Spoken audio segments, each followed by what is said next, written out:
Even without doing any activity, you can still manifest what you want if you organize these 4 dimensions in one direction and keep it unwavering in that direction for a certain period of time.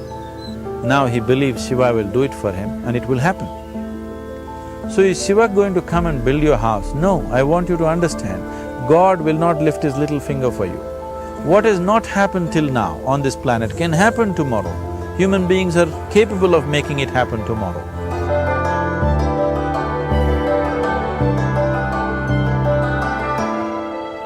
Everything we as human beings have created on this planet was essentially first created in our minds. All that you see, which is human work on this planet, first found expression in the mind, then it got manifested in the outside world. The wonderful things that we have done on this planet and the horrible things that we have done on this planet, both have come from the human mind. So if we are concerned as to what we create in this world, it's extremely important that first of all we learn to create the right things in our mind, how we keep our minds. If we do not have the power to keep our minds the way we want it, what we create in the world is also going to be very accidental and haphazard. So learning to create our minds the way we want is the basis of creating the world the way we want. There is a wonderful story in the yogic lore. On a certain day, a man took a walk. He went for a long walk. Accidentally, unawares, he walked into paradise. Fortunate, isn't he? He just took a walk and he landed up in paradise. After this long walk, he felt little tired. So he thought, oh, I'm tired, I wish I could rest somewhere. He looked around, there was a nice tree, underneath which there was very cushiony grass. So it was inviting. He went and put his head down there and slept. After a few hours, he woke up, well rested, and he thought, oh, I'm well rested, but I'm feeling hungry, I wish I had something to eat. And he thought about all the nice things that he ever wanted to eat in his life. And instantly, all those things appeared in front of him. You need to understand, there the service is like that. Hungry people don't ask questions. Food came and he ate. Stomach became full. Then he thought, oh, my stomach is full, I wish I had something to drink. All the nice things that he ever wanted to drink, he thought about it and all of them just appeared in front of him. Drinking people also don't ask questions, so he drank. Now with a little bit of alcohol in him, you know Charles Darwin told you, all of you are monkeys, your tail fell away. Not me, Charles Darwin told you that you were all monkeys and your tail fell away and then you became human. Yes, definitely the tail fell away. But the monkey, in yoga, we always refer to an unestablished mind as markata, which means a monkey. Why we are referring to the mind as a monkey is, what are the qualities of a monkey? One thing about a monkey is, it's unnecessary movement. And another thing about the monkey is, if I say you're monkeying somebody, what does it mean? Imitation. Monkey and imitation have become synonymous. So these two essential qualities of a monkey are very much the qualities of an unestablished mind. Unnecessary movement, you don't have to learn it from the monkey, you can teach it to the monkey. And imitation is full-time job of the mind. So when these two qualities are on, a mind is referred to as a monkey. So this monkey became active within him. He just looked around, thought, what the hell is happening here? I asked for food, food came. I asked for drink, drink came. There must be ghosts around here. and ghosts came. Oh, the ghosts have come, they're going to surround me and torture me, he thought. Immediately the ghosts surrounded him and started torturing him. Then he started screaming in pain and said, oh, they're going to kill me, and he died. Just now he said he's a fortunate being. The problem is he was sitting under a kalpavriksha or a wishing tree. He asked for food, food came, he asked for drink, drink came, he asked for ghost, ghost came, he asked for torture, torture came, he asked for death, death happened. Now don't go looking for these kalpavrukshas in the forest. You can barely find a tree these days. A well-established mind, a mind which is in a state of samyukti, is referred to as a kalpavriksha. If you organize your mind to a certain level of organization, it in turn organizes the whole system. Your body, your emotion, your energies, everything gets organized in that direction. Once all these four dimensions of you, your physical body, your mind, your emotion and the fundamental life energies are organized in one direction, once you're like this, anything that you wish happens without even lifting a little finger actually. It would help to assist it with activity, but even without doing any activity, you can still manifest what you want if you organize these four dimensions in one direction and keep it unwavering in that direction for a certain period of time. Right now the problem with your mind is, every moment it is changing its direction. It is like you want to travel somewhere and every 2 steps if you keep changing your direction, the question of you reaching the destination is very remote unless it happens by chance. So, organizing our minds and in turn organizing the whole system and these 4 basic dimensions of who you are right now in one direction, if you do this, you are a kalpavruksha yourself. Anything that you wish will happen. But right now, if you look at your lives, everything that you have wished for till now, if it happens, you have finished. Everything and everybody that you have desired for, if all of that lands up in your house today, could you live with that? Once we're empowered like this, it's very important that our physical action, emotional action, mental action and energy actions are controlled and properly directed. If it is not so, we become destructive, self-destructive. Right now, that is our problem.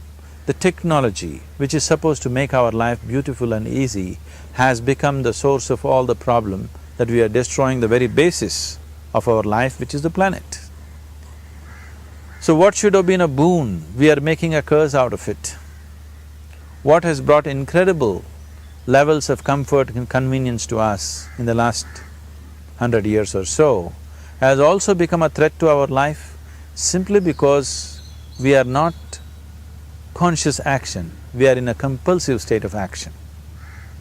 So organizing our minds fundamentally means moving from a compulsive state of activity to a conscious state of activity. You might have heard of people for whom they asked for something and beyond all expectations it came true for them. Generally this happens to people who are in faith. Now, let's say you want to build a house.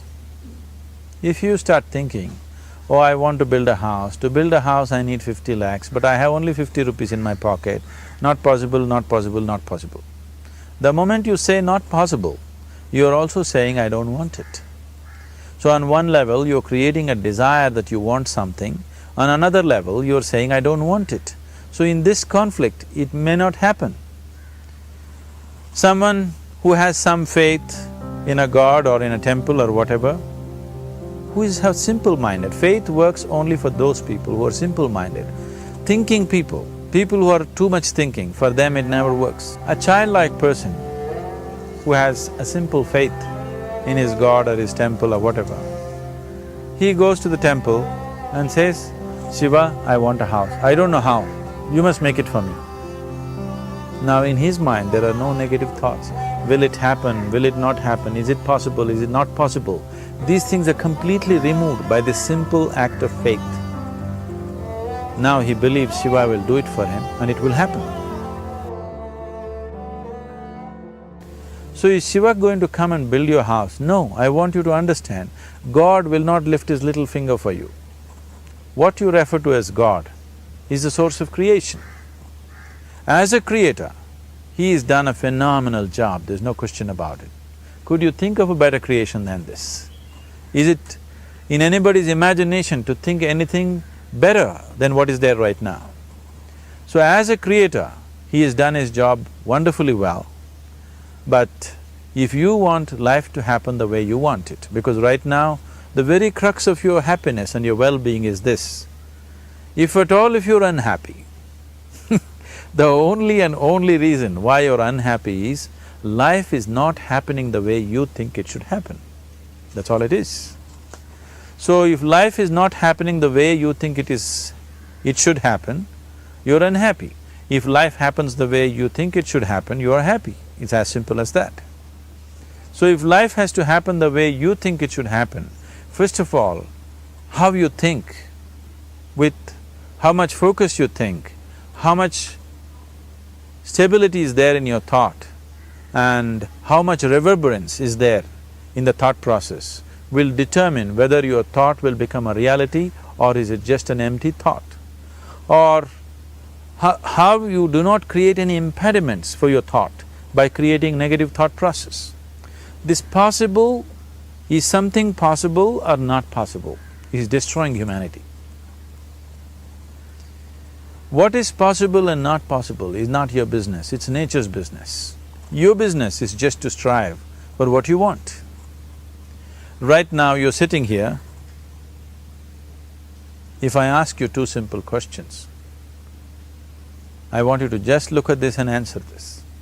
Right now from where you're sitting, can you just fly off? You say no. Right now from where you're sitting, can you get up and walk? You'll say yes. What is the basis of this? Why you say no to flying and yes to walking? Because past experience of life, many times you've gotten up and walked, never did you fly off. Or in other words, you're using the past experience of life as a basis for deciding whether something is possible or not possible. Or in other words, you have decided that what has not happened till now cannot happen in your life in future. This is a disgrace to humanity and the human spirit. What has not happened till now on this planet can happen tomorrow. Human beings are capable of making it happen tomorrow. So what is possible and what is not possible is not your business. That is nature's business. Nature will decide that. You just see what is it that you really want and strive for that. And if your thought is created in a powerful way, without any negativity, without any negative thoughts bringing down the intensity of the thought process, the first and foremost thing is you must be clear what is it that you really want. If you do not know what you want, the question of creating it doesn't arise. If you look at what you really want, what every human being wants is, he wants to live joyfully, he wants to live peacefully. In terms of its relationships, he wants it to be loving and affectionate. Or in other words, all that any human being is seeking for is pleasantness within himself, pleasantness around him. This pleasantness, if it happens in our body, we call this health and pleasure. If it happens in our mind, we call this peace and joy. If it happens in our emotion, we call this love and compassion. If it happens in our energy, we call this blissfulness and ecstasy. This is all that a human being is looking for. Whether he is going to his office to work, he wants to make money, build a career, build a family, he sits in the bar, sits in the temple, he is still looking for the same thing. Pleasantness within, pleasantness around. If this is what we want to create, I think it's time we addressed it directly and commit ourselves to creating it. So you want to create yourself as a peaceful human being, joyful human being, loving human being, a pleasant human being on all levels. And do you also want a world like this? A peaceful world, a loving world, a joyful world? No, I want greenery, I want food. When we say a joyful world, that means everything that you want has happened. So this is all that you're looking for. So all that you need to do is commit yourself to creating it, to create a peaceful, joyful and loving world, both for yourself and everybody around you. Every day in the morning, if you start your day with this simple thought in your mind, that today, wherever I go, I will create a peaceful, loving and joyful world. If you fall down 100 times in the day, what does it matter? For a committed man, there is no such thing as failure. If you fall down 100 times, 100 lessons to be learnt. If you commit yourself like this to creating what you really care for, now your mind gets organized. Once your mind gets organized, the way you think is the way you feel, your emotion will get organized. Once your thought and emotion is organized, your energies will get organized in the same direction. Once your thought, emotion and energies are organized, your very body will get organized. Once all these four are organized in one direction, your ability to create and manifest what you want is phenomenal. You are the creator in many ways. That which is the source of creation is functioning within you every moment of your life. It is just that, have you kept access to that dimension or not? Organizing the four basic elements of your life will give you that access. There are tools and technologies to do this. The whole science of yoga, the whole technology that we refer to as yoga is just about this, transforming yourself from being just a piece of creation to become a creator.